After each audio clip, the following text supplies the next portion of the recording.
जब भी कोई फितना होता है उस फितने के पीछे साजिश होती है, उस फितने के पीछे सरपरस्ती होती है और उस फितने को सर अंजाम देने के लिए जो प्रशासन के लोग होते हैं वो कहीं न कहीं ढील दिए हुए रहते हैं। हुकूमत वक्त इस तरह बेचारगी की ज़बान नहीं बोलती। हुकूमत वक्त का मामला कंट्रोल करना होता है और जिनकी लापरवाही से मामला होता है उस पर कार्रवाई करने की होती है। जालिम को सज़ा और मजलूम को इंसाफ देना ये उनकी जिम्मेदारी है। ये बेवाओं की तरह उनको मुनाजात पढ़ना ये समझता हूँ कि ये धोखा और फरेब है उनकी तरफ। लेकिन सर दंगा क्या साजिश के तहत भी है? क्योंकि मैं कल से ग्राउंड रिपोर्ट पर हूँ और तमाम चीजें, पुलिस नहीं आती है यहाँ पर, डीएम नहीं पहुँचते हैं यहाँ पर, एसपी नहीं पहुँचते हैं। 3 घंटे तक ये लोग कहाँ रहते हैं? मैं थाने में जवाब नहीं मुझे मिल पाया। देखिए, जब भी कोई फितना होता है उस फितने के पीछे साजिश होती है, उस फितने के पीछे सरपरस्ती होती है और उस फितने को सर अंजाम देने के लिए जो प्रशासन के लोग होते हैं वो कहीं न कहीं ढील दिए हुए रहते हैं। ये सारी चीज़ें यहाँ पर थी, साजिश भी थी, सरपरस्ती भी थी कुछ फसादियों लोगों की, और यहाँ का जो लोकल एडमिनिस्ट्रेशन है उसका निकम्मापन भी था, जिसकी वजह से मामला सिर्फ 2-3 घंटे का नहीं है। 31 तारीख के शाम को जो नंगा नाच हुआ वो तो अपनी जगह पर है। हिदायत दे अल्लाह उन लोगों को जो लोग इंसान के खून को बहाना बेहतर समझते हैं। हम लोग का अकीदा ये है, एक इंसान का नाहक खून बहाना पूरे इंसानों की हत्या के बराबर जुर्म है। लेकिन दूसरे दिन फिर ये वाकया क्यों दोहरा दिया गया, उसकी पुनरावृत्ति क्यों हो गई, ये बिहार हुकूमत के लिए एक बड़ा सवाल है। और चूंकि इस वक्त वजीर आला ये कह रहे हैं कि करप्शन और कम्युनलिज्म के मामले में हम कुछ भी समझौता करने के लिए तैयार नहीं है। चे जाए कि और दूर दराज के इलाके में होता, पटना से 70 किलोमीटर की दूरी पर, और ये गृह जिला है माननीय मुख्यमंत्री का, वहाँ इस तरह का वाकया हो जाना, सूफियों के, संतों के और प्रेम की इस धरती में पुरुषोत्तम राम जी का नाम लेकर जो कुछ यहाँ पर हुआ है उसकी जितनी भी निंदा की जाए वो कम है।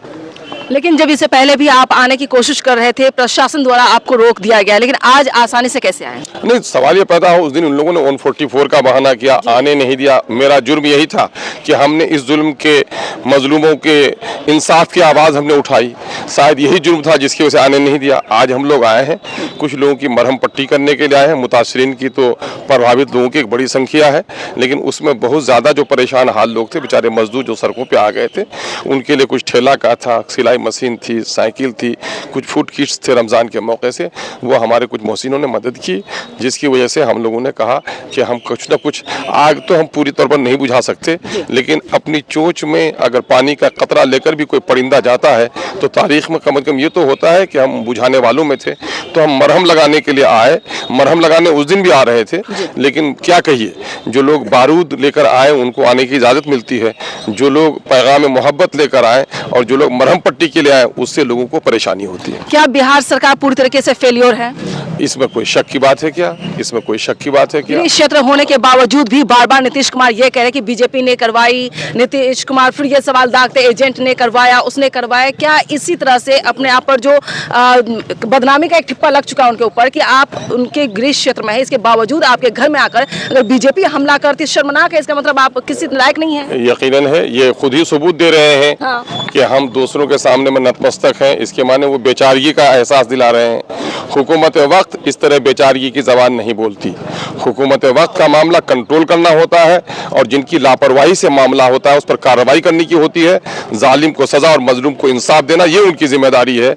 ये बेवाओं की तरह उनको मुनाजात पढ़ना ये समझता हूँ कि ये धोखा और फरेब है उनकी तरफ। लेकिन सर सबसे पहले सवाल ये होगा, प्रशासन जिम्मेदार, सरकार जिम्मेदार, लेकिन पास में ही थाना 100 मीटर की दूरी पर मैं कल गई थी, वहां पर मैंने सवाल पूछा 3 घंटे आप कहाँ थे, लाइट क्यों काटी गई थी और चारों तरफ से सीसीटीवी कैमरे क्यों हटाए गए थे, कोई जवाब उनके पास नहीं था। उन्होंने कहा कि आप एसपी से बात करें या फिर डीएम से बात करें। आप ये बताएं कि 3 घंटे तक डीएम क्यों नहीं पहुंचे? क्या उनको यहाँ से निलंबित कर देना चाहिए? एसपी क्यों नहीं पहुंचे? क्या उनको निलंबित कर देना चाहिए? क्या होना चाहिए उनके साथ? ये बात पिछले दिनों से भी है कि लॉ एंड ऑर्डर का जहाँ भी फेलियर होगा, बिहार के कुछ संवेदनशील क्षेत्रों में यहाँ का भी नाम आता है। और हथियारों के साथ जुलूस निकलना, उसकी कोई फोटोग्राफी नहीं करना, सीसीटीवी नहीं लगवाना, आज ड्रोन के जरिए से वो पहरेदारी कर रहे हैं, बाद मरने के दवा दे रहे हैं। और मामला ये है कि उनको जो जिम्मेदारी थी कि किन मकामात से होकर गुजरना है, पुलिस निकम्मी बनी हुई थी। ये सारी नाअहली हुकूमत की रही है। इसमें कोई भी एक जर्रा बराबर भी सदाकत नहीं है कि हुकूमत ने फौरी तौर पर यहाँ पर फसाद को रोकने का काम किया हो। मैं कहता हूँ कि पहले दिन समाजी तौर पर हो गया होगा, जब हथियारबंद लोग जुलूस में निकले थे तो पुलिस की चौकसी होनी थी, और जब वह वाक़या हो गया 31 को तो 1 तारीख को जो पुनरावृत्ति हुई वो सोची समझी साजिश हुकूमत की थी, ताकि अक़लियत के लोग और जो लोग मजलूम हैं उनके दरमियान में खौफ पैदा किया जाए। ये उनकी साजिश का हिस्सा। कोई गाइडलाइन क्यों नहीं जारी की गई बिहार सरकार द्वारा या प्रशासन द्वारा? निकम्मे के बारे में क्या कहना, जो कंट्रोल नहीं कर सकता, गाइडलाइन नहीं। शुरू दिन से है कि जहां इस तरह का कोई दंगा हो जाए और वहां डीएम एसपी को तलब किया जाए, उनसे को जवाबदेह बनाया जाए, तो इनको जवाबदेह बनाना चाहिए था, लेकिन जवाबदेह नहीं बना रहे लोग। 12 घंटे के बाद एम्बुलेंस मिलता है बिहार में? यकीनन 12 घंटा क्या, 12 घंटा गनीमत बता रही है। मैं तो उस इलाके से आता हूँ जहाँ 24 घंटे में भी नहीं मिलता। वो कौन सा इलाका है? वो सीमांचल का। सीमांचल में नहीं है? सीमांचल में आज भी मैं बता रहा हूँ कि सीमांचल वो इलाका है जहाँ ये दावा करते हैं कि 5.5 घंटे में बिहार के हर एक हिस्से से लोग पटना पहुँच सकते हैं। मैं सीमांचल के उस इलाके से आता हूँ जहाँ अपना डिस्ट्रिक्ट हेडक्वार्टर 3 घंटे में आदमी नहीं पहुँच पाता है। सर, सबसे यही आखिरी सवाल भी यही होगा, क्या इस पर सरकार तो घिर चुकी है, सरकार नतमस्तक हो चुकी है गुंडागर्दियों के सामने, लेकिन क्या इन विधायक का नाम सबसे पहले लूंगी, उन्होंने कहा कि हर घर अयोध्या बनाएंगे। ये पोस्टर जब लगाया जाता है चारों तरफ, कल प्रशासन भी यहाँ पर थे, पुलिसकर्मी भी मौजूद थी, उसके बावजूद मैंने कहा था ये सबके मुंह पर तमाचा है। बोर्ड और होर्डिंग यूज करने के बावजूद, बड़े बड़े होर्डिंग लगाने के बावजूद आपने उसे रोका क्यों नहीं? दंगा भड़काने का काम बीजेपी द्वारा किया गया? नहीं, बीजेपी अगर दंगा भड़काती है तो हुकूमत वक्त उसकी सरपरस्ती करती है। दोनों एक सिक्के के दोनों पहलू हैं। इस जुर्म में कोई किसी से कम नहीं है। कोई किसी से कम नहीं है, यकीनन। और मुख्यमंत्री जाके इफ्तार पार्टी में मौजूद होते हैं। वो तो बेचारे पीएम बनना है। अकलियत के लोग हैं, सादा लोग। हाँ। उसको धोखा देने के लिए टोपी खुद नहीं पहनते हैं, बल्कि उस कौम को टोपी पहनाते हैं। टोपी पहनाने का काम कर रहे हैं जी।